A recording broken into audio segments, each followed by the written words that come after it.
This is the next leg of the Pacific Northwest series. I've been teasing the skis for several legs now, and now we're going to need them. So we're flying the XCub with skis. We're going to fly back up. We came in this way from Yakutat, and we're going to fly up along Mount St. Elias here, or I guess Hayden Peak, along the US-Canada border, along the ridge line here with all these named peaks. And then we're actually landing on a glacier, so I don't have an altitude set. When we pick a good place to land, I'll go ahead and set that. But we'll be landing somewhere around 1,800 meters in this basin here. The intent is you've got a gradual upslope here, so if we land heading in towards Mt Logan, that'll help slow us down. Okay, so let's fly it. I picked the wrong runway. I'll fix that before I upload the flight plan, but I just taxied to the other end rather than reloading my flight plan.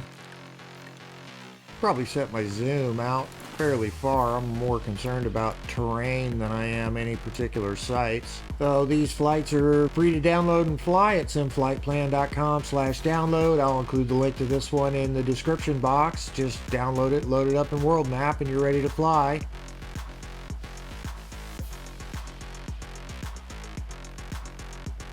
So we're coming up on the first waypoint at Tonfjord. The flight plan calls for 7,000 feet, which I'm at 7,000 feet. It's not strictly necessary, but you probably want to be climbing out of the airport and continue climbing out of the airport, because I think after this we need to get up over 12,000.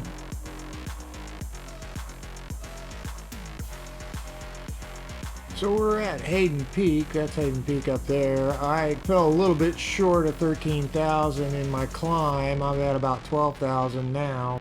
You don't have to climb to 13,000. We're going to fly along the south edge of this ridge of mountains, so it's not imperative that you climb to 13 right away, but definitely want to keep climbing all the way out of the airport, from the airport. So that's Mountain Bearing right there, and it looks like what's the big one in front of us? I guess Mount Augusta is this big one out in front of us. We're supposed to be at 12,000. I'm at 12,600. Again, we're flying along the southern crest of these mountains, so there's really nothing that you have to clear if you don't want to. There's Mount Augusta at the border of the US and Canada.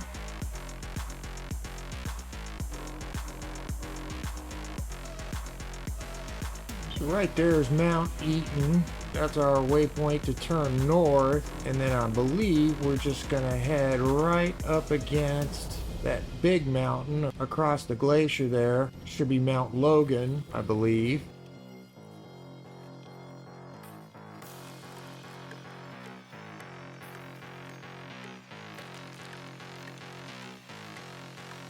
So there's really no approach to check. We've got this whole ginormous glacier we can pick anywhere. We just want a smooth spot. What you're going to want to do is zoom in. So there's, 1,800 meters here.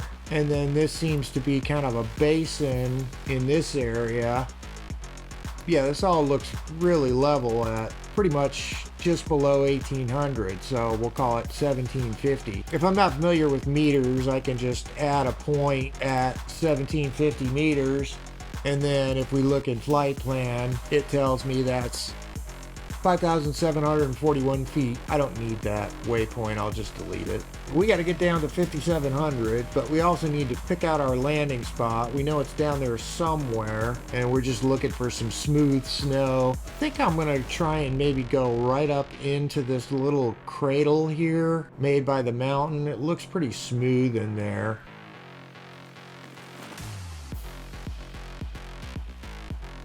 And don't forget to deploy your skis. Drop the lever like your landing gear.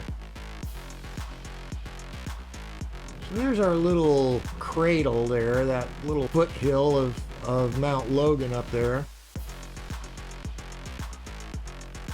And it's down at 5,700, so I can start slowing my descent. Basically what I want to do is get down to 5,700 feet and just fly level at 5,700 and let the Glacier come up to me. I think I want to be a little more straight in.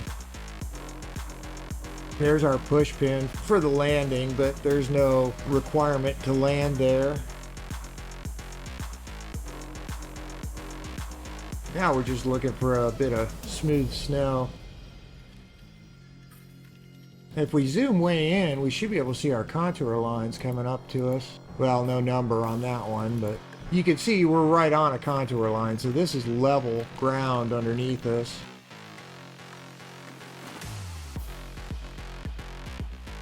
And here we are at Mt Logan. Oof. And we hit some rough snow there. And if you want, you can try and get yourself turned around. So when it comes time to take off, you just head down slope, which there's really not much of a slope here, but you can see this is all level at 1800, this whole area. So you can land in this little sheltered portion here, but you've also got all this room out here. It looks pretty smooth out there. That's the end of this leg. First Glacier landing. I think we're going to need the skis for the next couple legs, so I hope you enjoyed this. If you did, please like and subscribe.